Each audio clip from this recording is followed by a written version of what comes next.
Hello, everyone, and welcome to our last pre-conference presentation today before the International Animal Rights Conference 2020 starts tomorrow. Our speakers today are Karolina Skowron and Aline Baroni. Karolina is a long-time politically engaged activist involved in the animal, feminist, and LGBTQ movements. She successfully connects these movements in order to enlarge and enrich the animal advocacy circle. Aline is a Brazilian journalist based in France. She is the Global Communications Director for Singeria Animal, an animal rights organization that operates in the Global South.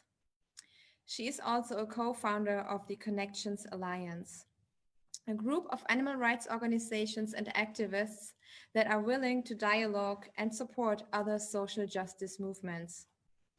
In their presentation today, Aline and Karolina will talk about why animal rights activists should start caring and actively engaging in a broader spectrum of causes. So please welcome Aline Baroni and Karolina Skowron. Hi, everyone. Thank you very much for joining us today.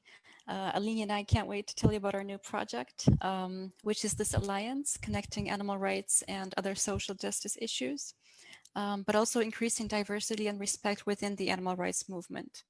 We don't have a final name for the alliance yet, so we're calling ourselves the Connections Alliance just for the purpose of this call.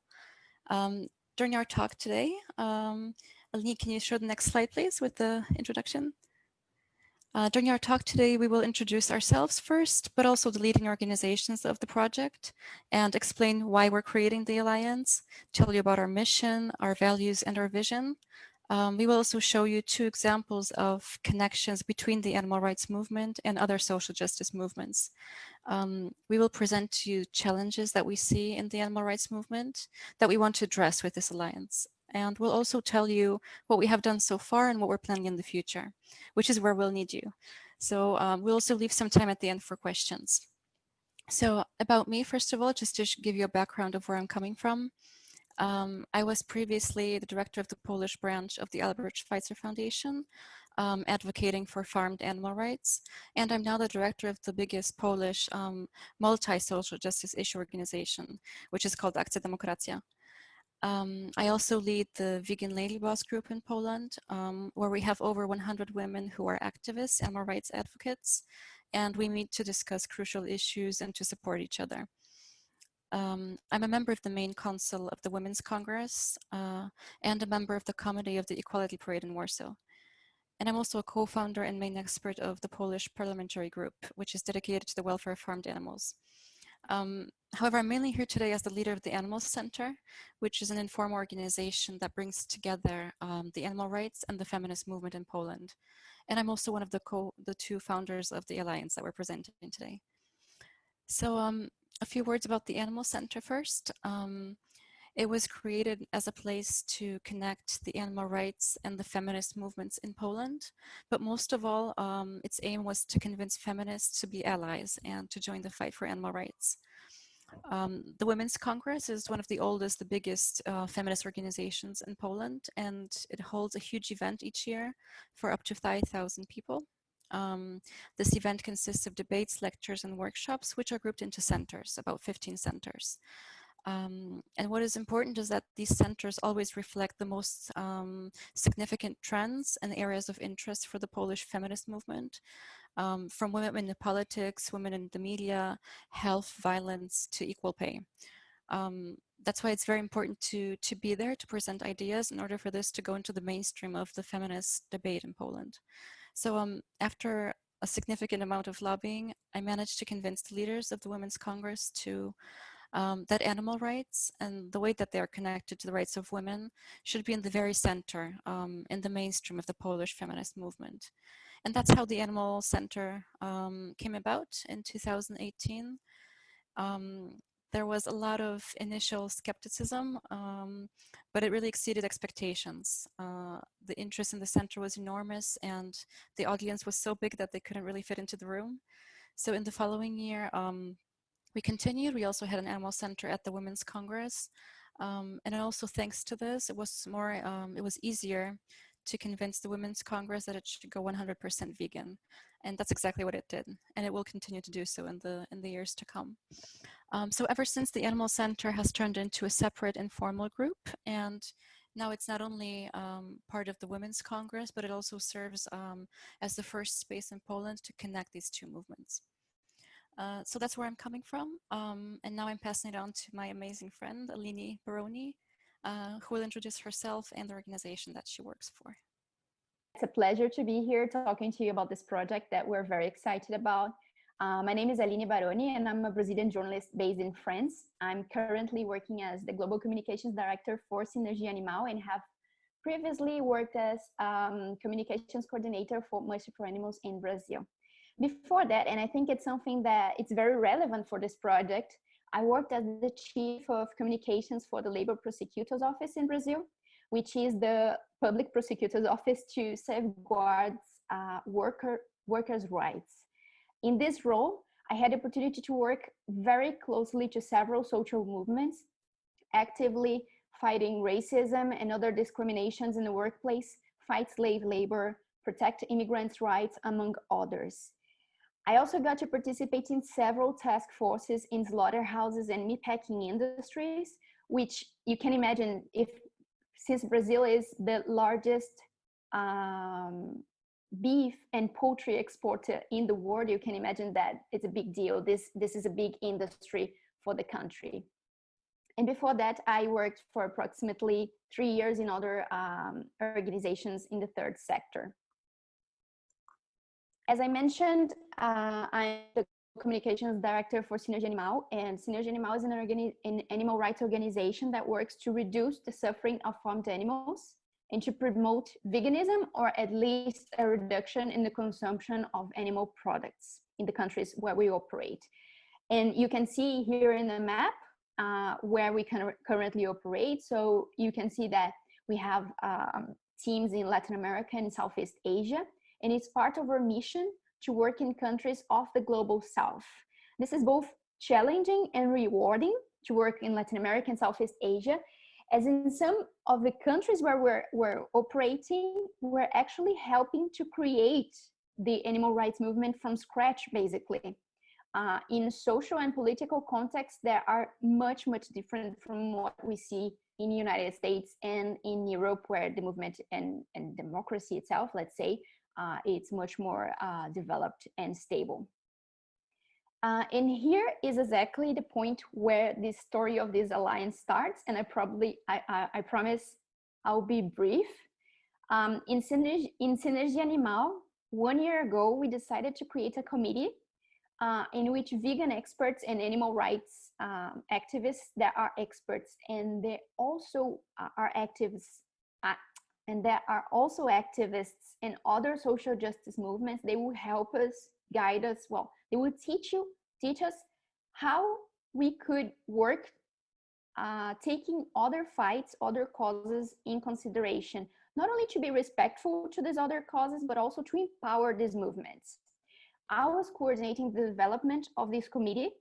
Karolina applied, and as we started discussing ideas, another idea came up. What if, instead of creating a committee exclusively for Singeria, we created an alliance for many organizations that are committed to social justice in a broader way, like a more holistic way, while doing activism for animals? And this is how we decided to create this alliance.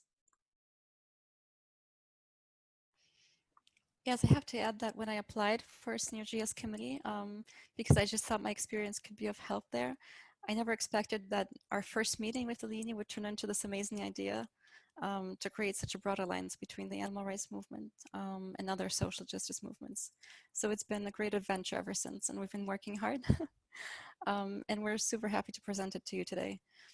So the reason that we're creating the alliance is that we strongly believe that social justice issues and all oppressions are interconnected.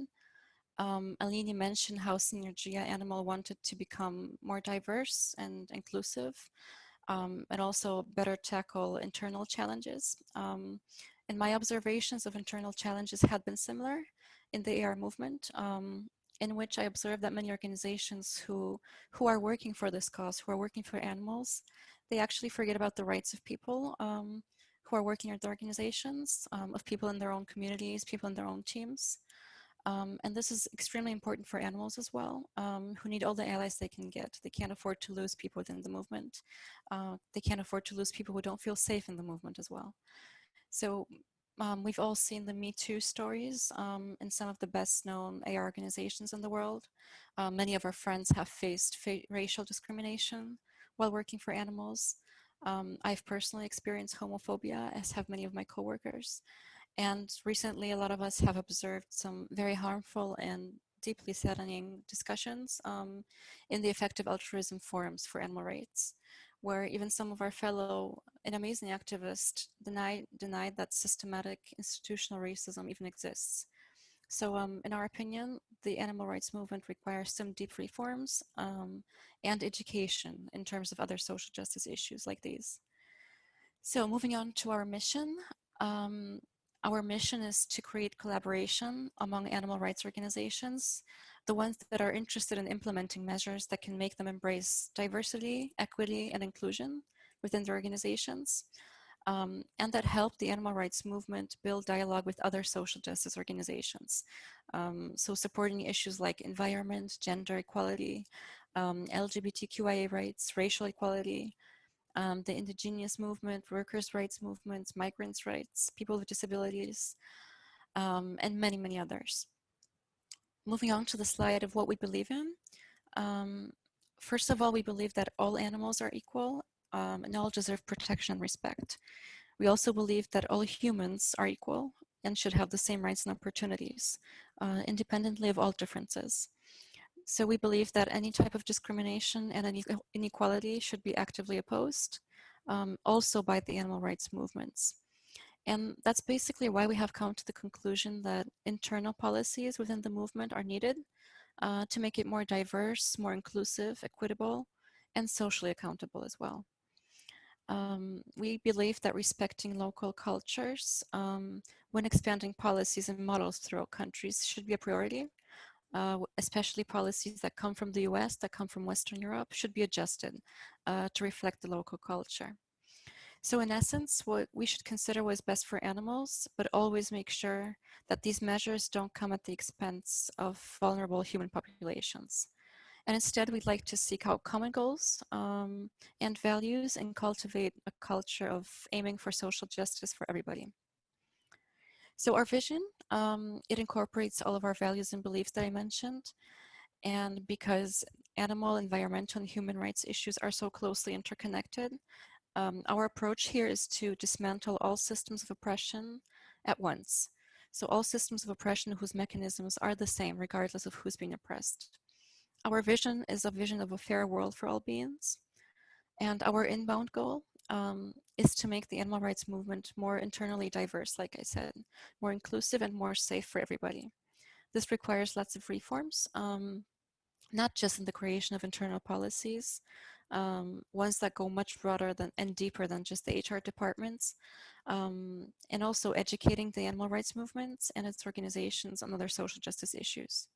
That's our inbound goal, so the internal reforms, and our outbound goal is to build bridges with other movements, because our mission is similar. So we want to live in a fair world, a world where all beings are equal, a world with no oppressions. And when building this alliance, we'd like to build on the things that we have learned so far in our work experience. We'd like to build on the good experience I've had in Poland, where connecting the feminist and the animal rights movement has, it's given high hopes of bringing together social justice issues and of connecting activists also, of helping them see how working together and working in many movements at once gives the greatest results, and working towards one goal truly. So building bridges is one of the reasons why we're creating this alliance. And in connection to the building, we believe that the AR movement's external communication also needs to be improved to reflect its underlying values and the respect for all animals, including humans. So in summary, we aim to tackle domination and violence towards everybody, human and non-human, in a systematic way and in a connected way to build respect and cooperation between all social movements, all social justice movements. Now moving on to the two connections that we mentioned at the beginning. Of course, we see many, many numerous connections between AR, animal rights, and other movements. We'd like to just shed some light on two of them, the ones that we're experts in. So I will, of course, tell you about connections between feminism and animal rights, which, as many of you know, is one of my favorite topics that I've presented here at this conference in previous years. And I can probably talk about this for hours, but because we have so much to tell you today, I'll try to fit this into one slide. I've tried, I hope I can do it.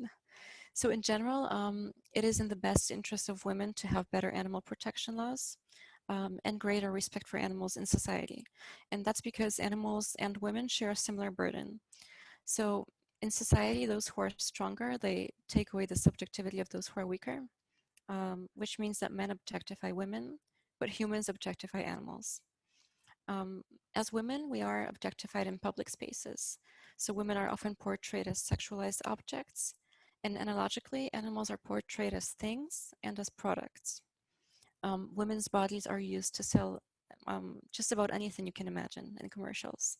They're used as props, as hostesses, they're portrayed as serving men, and analogically, animals can be consumed. They can be used for clothing, for fur, for entertainment in zoos and SeaWorlds, for painful experience, for our cosmetics.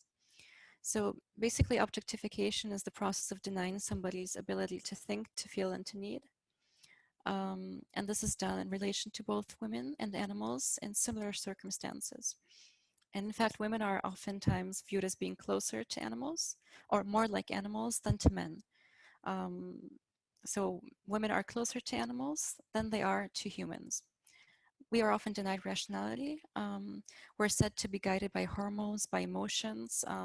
We are in many senses biologized and full of instincts, like the maternal instinct. And this can lead to us being thought of as worse leaders, as unable to take on important roles, or even being worse drivers for that matter.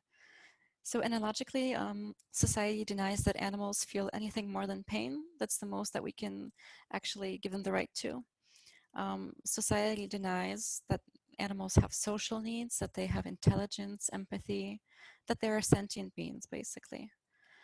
And the treatment of both women and animals shows that we live in a hierarchical society with men at the very top, women lower, then children, and animals at the very bottom. And language is essential here. We can observe very similar oppressive language towards animals and women, which I believe is an essential part of the patriarchal society, because language has a way of belittling harm, so towards oppressed groups. So it kind of turns oppression into a joke. It enables objectification. And objectifying somebody, taking away their dignity, is usually the first step to violence, which both women and animals experience a lot of. And the perpetrator is often exactly the same. So there's numerous research pointing to just how connected this is, not just in terms of domestic violence, but violence in general. And this is because mechanisms of violence, they're universal. They are the same no matter who the violence is aimed at. In fact, we can say that both women and animals live in systems of violence in which their bodies serve somebody else. So it's not just the similar burden of animals and women in society that actually connects us. It's also the movements themselves. The feminist and the animal rights movements share the same values. We also have the same enemy, which is patriarchy, and we have the same goal, which is ultimately freedom from suffering, dignity and respect. And moreover, when we allow one group to be objectified in society, we actually agree to the process of objectification itself. So sooner or later, we'll reach other groups, even if we achieve full gender equality one day. If we still allow animals to be objectified, I think inevitably we'll come back to objectifying women and other groups. So basically, there's no successful way to fight violence towards one group other than ending all types of violence, because it's all interconnected, which leads us to workers' rights that Aline will talk about. Well, here's another example of, I mean, there are so many examples we could give of connections, and we intend to tackle all of them with the work of the Alliance. But another example that I would like to explore today is the connection of animal rights and worker rights. So first, the most obvious comparison is that the same institution that exploit workers exploit animals. Animal agriculture has no respect for neither animals nor workers and will exploit them as much as they can in the name of profits, also known as capitalism. So this is why, for example, not only animals are raised in overcrowded barns, but also workers spend most of their lives working in plants where social distancing is not possible. And the proof of this is that the meatpacking industries became hotspots for coronavirus all over the world. Not only non-humans animals' flesh is cut, crushed, and ground, but also humans. So in Brazil, which is, I mean, it's a reality I know, so this is the information I bring to you, but I think that this is a problem that spread all over the world. Meatpacking industry is one of the activities that register the highest number of work accidents. And I suppose that the prevalence is similar in other countries. It's also extremely common for workers to work with pain due to the repetitive movements, to take medicine continuously to be able to work. They work feeling cold basically all the time. And not rarely they face amputations or even death because of their works. And no one should be put through it, neither humans or non-human animals. When we talk about, there's often a comparison with that says that animals are some sort of slaves in the animal agriculture, but actually we don't need to go that far. From 2003 to 2014, 30% of the contemporary slaves rescued by the Brazilian government used to work, guess where? They used to work in the livestock sector. So around the world, we can see that meatpacking plants are filled with immigrants. In the US, now there are Mexicans, Guatemalans, Salvadorian. In Germany, there's people from Bulgaria, Romania, and other Eastern European countries. And not to mention the recent scandals of slave labor and even human trafficking of natives of Cambodia, Myanmar, and Laos in the industry of short-tie fisheries. So often these people work for very low salaries, don't speak the language of the country, don't have access to health system, and are much less likely to seek for help because they're often undocumented. So they don't want to be deported or even worse, I don't know, detained.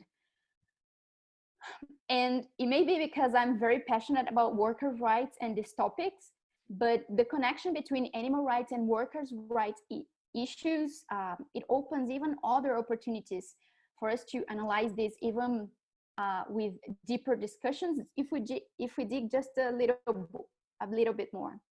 So the first connection, I'll promise I'll be very quick. The first connection is that there is a link with anti-carceralism. So these workers in slaughterhouses, they are not animal abusers, and we have to get rid of this idea. They are also oppressed, and they're in a situation of extremely vulnerability. This offers the animal rights movement a hint not to pursue individuals, but try to change the oppressive structure in which they all live, both workers, human workers, and animals that are exploited in this industry.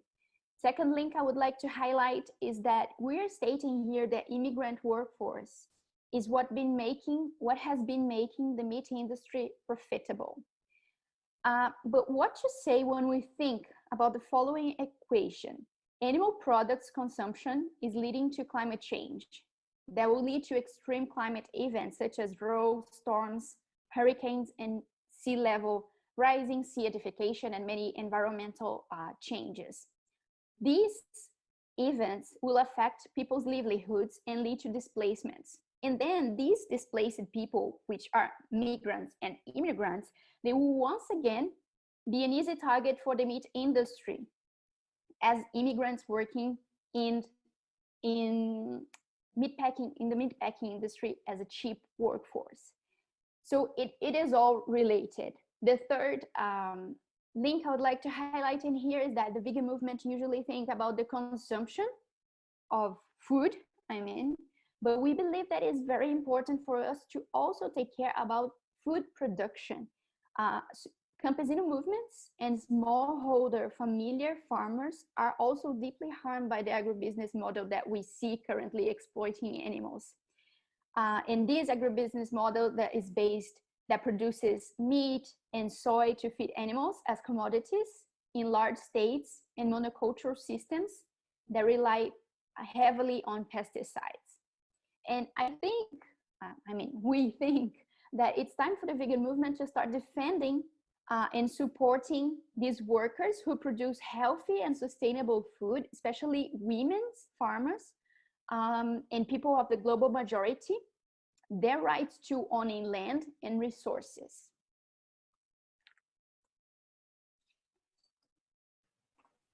So as you can see from these two examples, violence and oppression towards animals and humans, and especially vulnerable groups, they go hand in hand. That's why there are numerous connections between the animal rights and other social justice issues, like the ones shown here on the slide. We don't have time to go into all of them, and these are also just some of the examples. We plan to explore them all in the Alliance, and we're very much looking for experts from these areas to join us. Moving on to the internal challenges in the AR movement. As we have said before a little bit, our Alliance will not just build bridges between the animal rights movement and other social justice movements. We would also like to address some very crucial challenges that we have within the AR movement. So first of all, we think that we're not internally diverse enough. Our movement's leadership is mainly white, it's male, economically privileged, and heterosexual. There is visible racism and white supremacy in the animal rights movement. And we think that as long as there are people in our movement who deny the existence of institutional racism, we still have a lot of educational work to do. And also, as in most areas of work and life, the AR movement also has male dominance in leadership roles, despite the fact that it's mainly women who actually work in the AR organizations. Somehow, most of the leaders are still men. Recent years have uncovered many Me Too situations in the movement, like I said before, and a number of them still go without consequence. Also, homophobia and transphobia is still deeply rooted, oftentimes, sadly, in organizations which are actually outspoken about their great non-discriminatory policies. And finally, many of the biggest global AR organizations originally come from Western countries. So we believe it's crucial for us to make sure that when these organizations expand abroad, oftentimes to countries of the global South, they need to respect the local culture. So we believe that it's not possible to just take methods and strategies from the West and copy paste them into organizations in the countries that they are expanded into, with while disregarding cultural specificities. So these are just some of the many, many challenges that we have in the movement right now. And we hope to find ways to be the most effective for animals without coming at a cost for the humans working for these animals. So we need to create a work environment which is respectful and safe for everybody who works for animals. And that's why we want to take on board organizations who will help us with this work, who will make sure that their environments are safe for all the activists that we can afford to lose. So why we need you? The reason that we're actually here today and presenting this alliance to you on the next slide is because we really need you on board.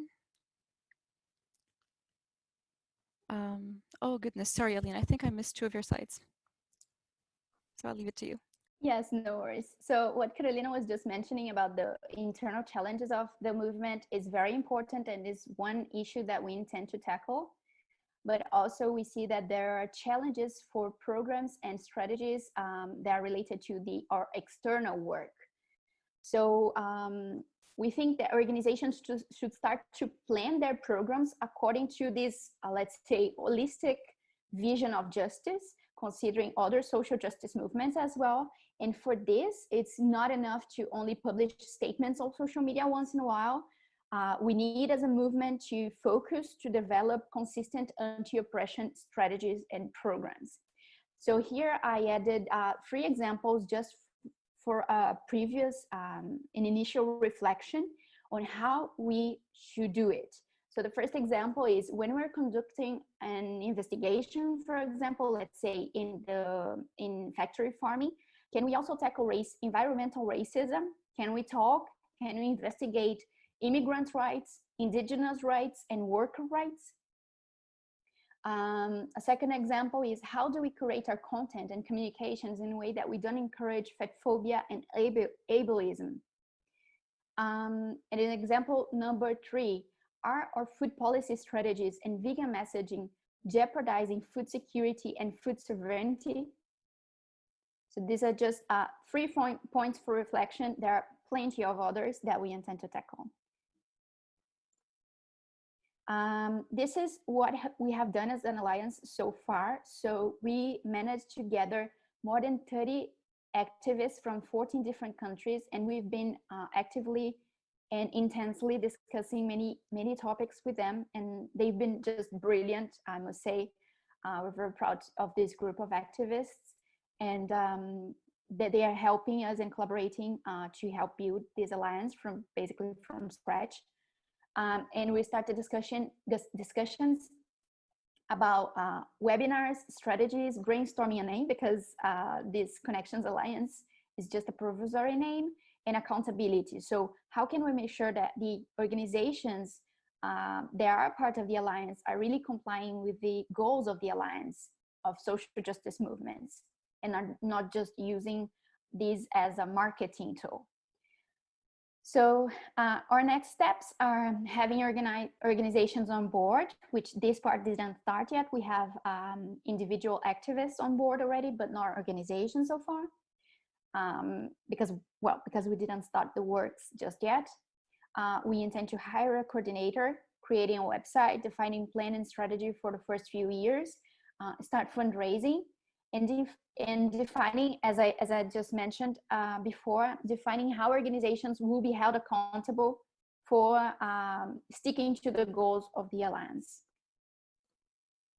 As I mentioned, we intend to invest heavily on webinars and education, because we really believe that some organizations, it's not that they don't want to tackle other social justice movements, it's just that they don't know why they will do that. They don't know about the importance of it. They don't know what to do or where to start from. So we believe that in this first year or years maybe, it will be very important for us to educate the movement. And for this, we intend to create a series of webinars in which we discuss, for example, how we can support the animal rights movement in other countries or regions, and how we can support other movements in countries where the social and political context may offer challenges. And also, in this same discussion, we have to discuss about colonialism in animal rights movements. We also intend to discuss and bring people to talk about anti-oppression and anti-racism, sexism and speciesism, workers' rights, indigenous rights, cattle ranching, and veganism. Then migrants' rights, which also has this connection with workers' rights, the climate refugees, and the language of migration, that has everything to do with Karolina mentioned about the relations between feminism and speciesism, is that they all try to objectify in order to oppress, and this is the same that happens with immigrants. We also intend to discuss ableism, speciesism, and inclusiveness in the vegan movement. We want to discuss as well how the campesino movement versus the food industry, so who really is feeding the world, and topics about food security, food sovereignty, and food deserts. So back to what I was saying before, when I skipped a few slides. So in order to reform the movement, the animal rights movement, we need to do it together. And we need to have as many diverse perspectives as possible.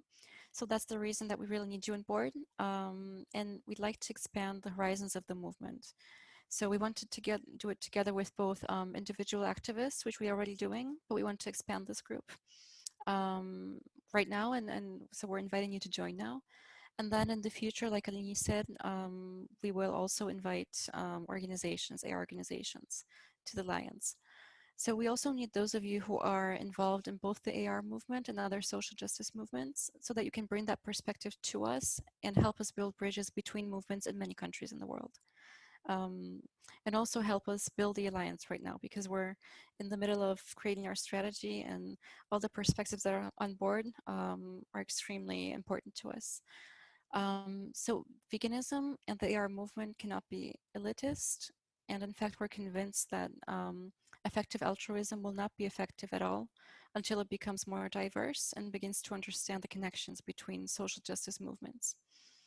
So we want to make this grassroots as much as possible, and we want to have a diversity of perspectives. So if you want to join us, you can find our email addresses here on the next slide, and you can also find a link where you can sign up. We'll keep this slide on for a while.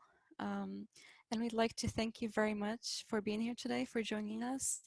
And I'd like to thank Aline very much for being my extremely dedicated partner in this project. Thanks.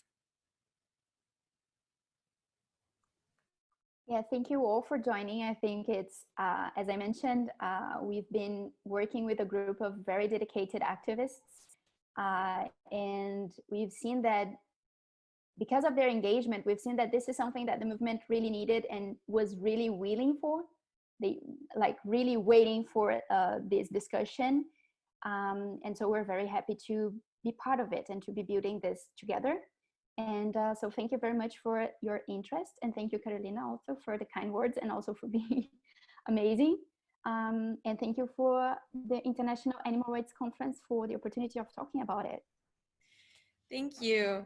Thank you, Aline, and thank you, Karolina, so much for this presentation.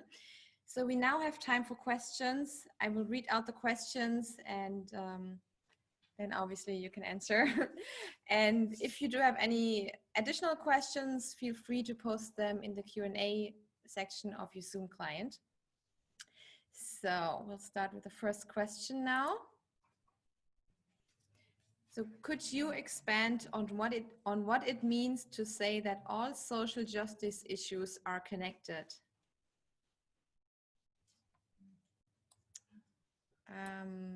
Aline or Karolina? You want to give it a go, Aline? I think we said a lot about this later on because this question came up early. Yeah. But maybe you want to give a summary, Aline, just 2 sentences or something. Sure.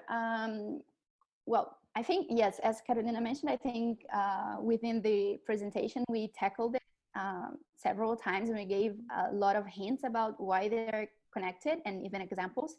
But I think that what we can say is that there is a similar root and a similar way in which oppressions happen, and they are connected. Well, I would say we mentioned, for example, in the case of feminism and animal rights, that there is the same, let's say, enemy, which is patriarchy. In the case of animal rights and worker rights, there is the same enemy, which is capitalism. And I think that all of these factors, for example, patriarchy and capitalism, they are working closely to each other to oppress people, different groups of people, actually. So what we mean that they're connected is because there is a common root to all of them and a common operational system, let's call it that way. Okay. So the next question, for you, Karolina, specifically, could you please share the source for the info on that, what you said, women are seen more like animals than men, or less like human? Could you share the source of that, if you have? I wouldn't say there's one single source for that. It's a general sociological observation of how women are portrayed in society. But what I can do is share the talk that I gave last year at the Luxembourg IARC conference, because I talk about it specifically there for a longer time. So maybe that's the best option. Yes. It's on YouTube. Okay, perfect. Okay, next question. In your experience, how open-minded are other progressive movements towards animal rights topics? Is it easy to convince them that this is a similar battle, or are they reluctant to listen? You want to go first, Aline? I can talk Yes. about the feminism movement in Poland, but Yeah, I think it's there are many social justice movements that we're talking about here, so I think it depends. I think I think even within the same social justice movement, there will be people that are more willing and more open for this. There are people that are already vegan and they already fight for animal rights as well. And I would say that this is a very tricky and very important question. But I would say that someone has to build a bridge. Someone has to take this initiative and do it, because if no one does, if no one offer the hand, let's call it that way, nothing will change. So we need to start building this bridge, brick by brick, little by little, and being very inviting, because while we are an elitist movement, and it doesn't have to be like this, but while we are a majority of white people, heterosexual men in the movement, we are never going to reach other social justice movements, and they are never going to trust us, let's say that way. So I think we have to start from a certain point, even though it's hard, and even though they don't really they're not very open at the beginning, but I think that this movement of trying to reach out to them is very important. I wanted to add that I think the low-hanging fruit is the feminist movement, definitely, which is why what I did first, and also the LGBTQI movement, but that's for a different story. My experience in Poland is very good in this respect, even though it was very difficult at first. So at first it was a bit exotic for the feminists that I knew, the prominent feminists that I knew, to connect animal rights to women's rights. They just didn't understand what I was talking about until they actually agreed to listen for a longer time and actually see the connections, see how violence works, see how the oppression is similar, see how objectification is similar, also see how the inconvenience is similar. So how inconvenient it is for men to have full equality for women and men, and how inconvenient it is for humans to have full animal rights. At first, it was difficult to convince the feminists, but once they actually heard their arguments, it seemed like they were their own. They caught them right away. So especially women, of course, are, I think, the low-hanging fruit and a very good audience for this. Right now, I have to say they're absolutely on board, most of the movement.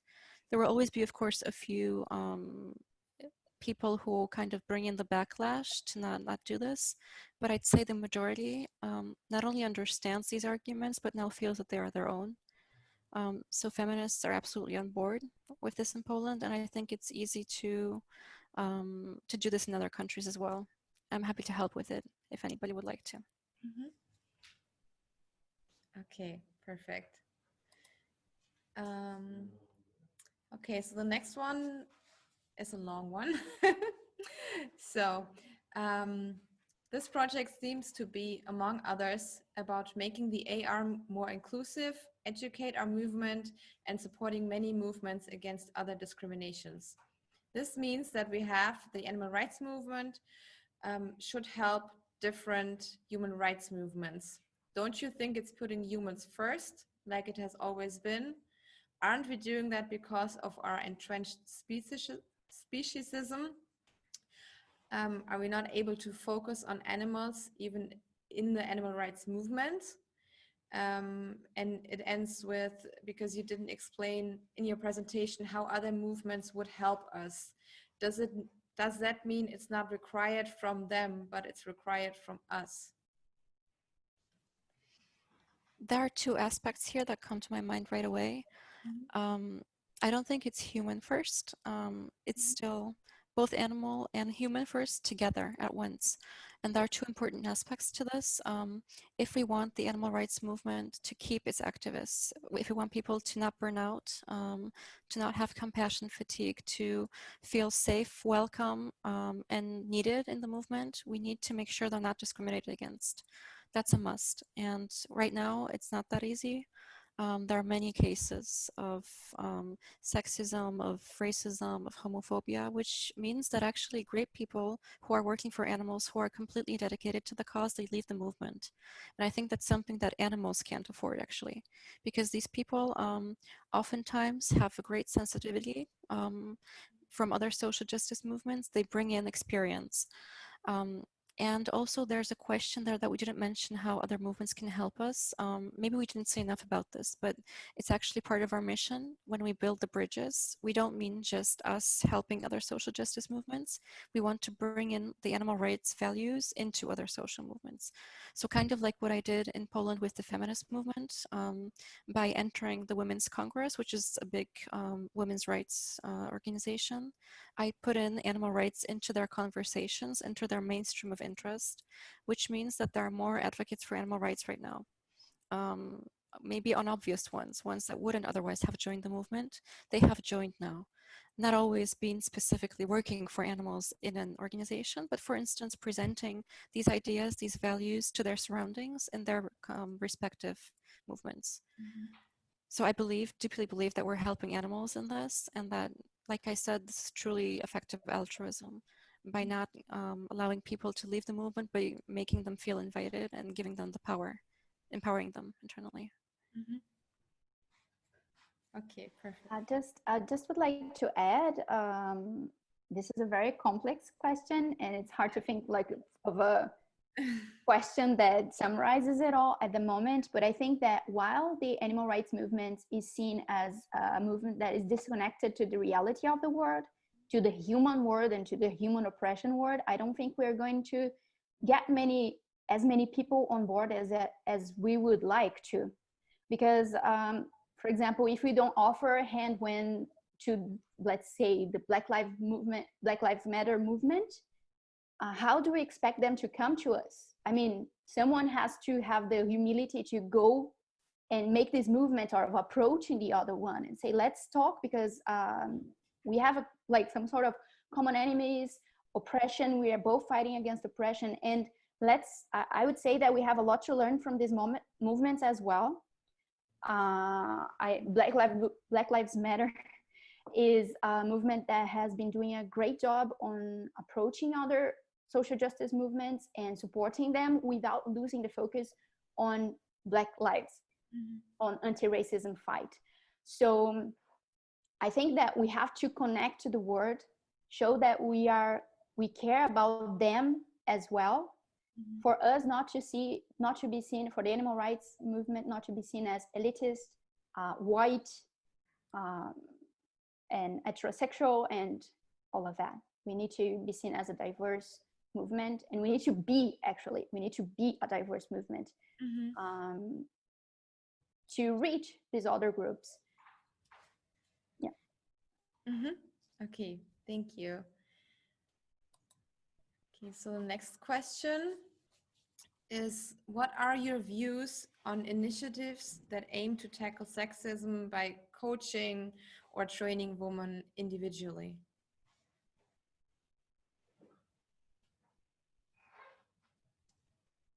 Would either one of you? I'm not fully sure I understand the question. Okay. Maybe the person could expand a little bit? Yes. That would Unless Aline.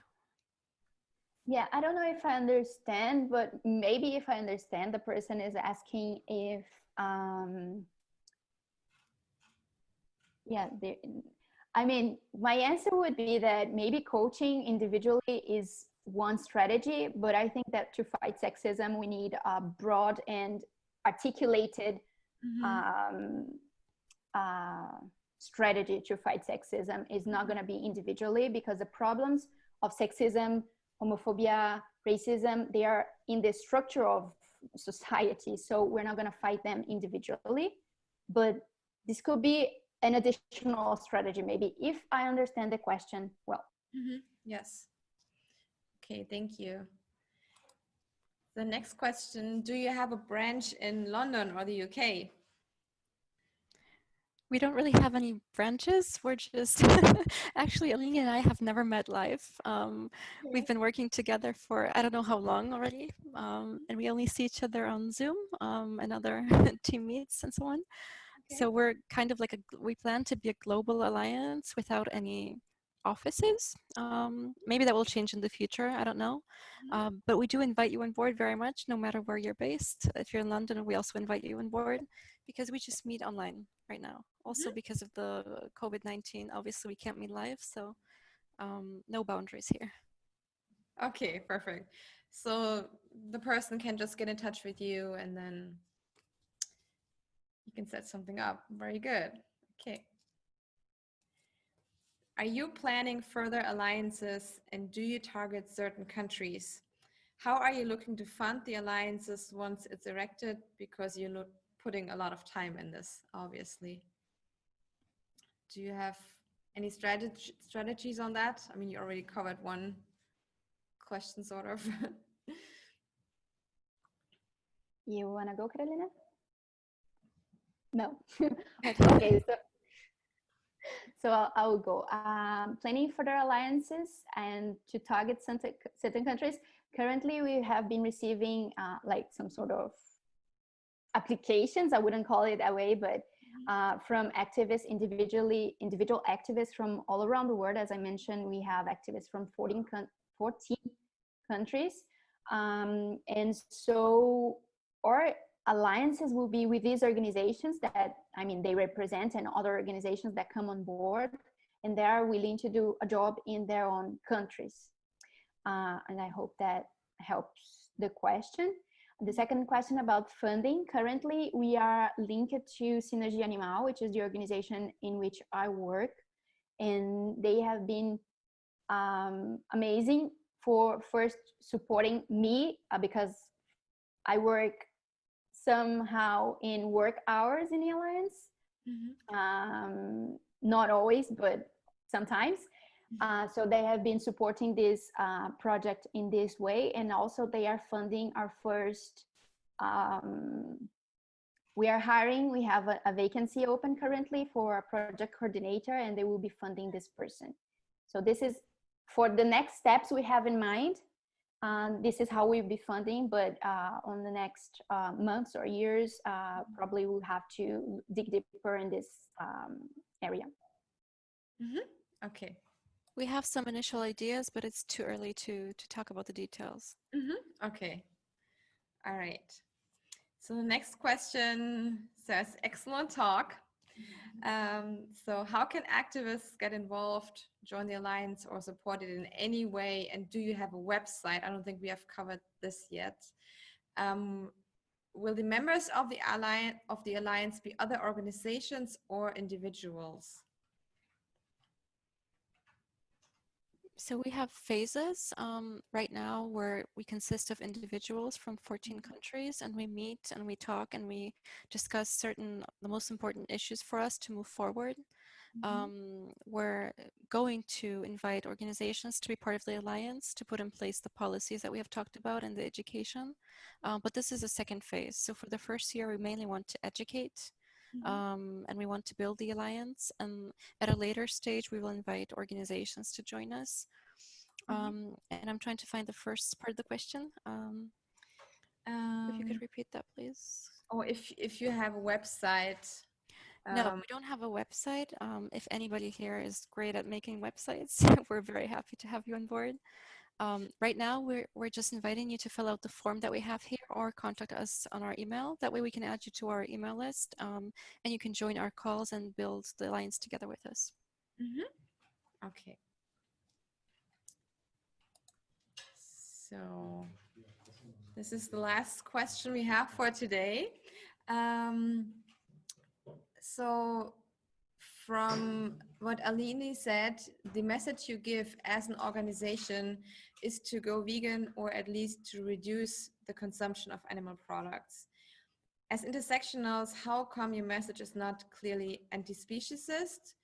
You can't apply the same message to other oppressions, for example, reducing violence towards women, etc. Can you, maybe we can cover that first part of the question, that your message is not clearly anti-speciesist, or would you disagree with that? How can you say something about that? Okay, so this part, I think it refers to the description of Singeria Animal, which is the organization in which I work, and that is founding these first steps of the alliance. It's written that it's vegan and trying to at least reducing the consumption of animal products, because this is our strategies, but this is not our view. Our view is anti-speciesism, and how we're going to tackle that, how we're going to fight that, is through veganism and reducing animal consumption as a strategy.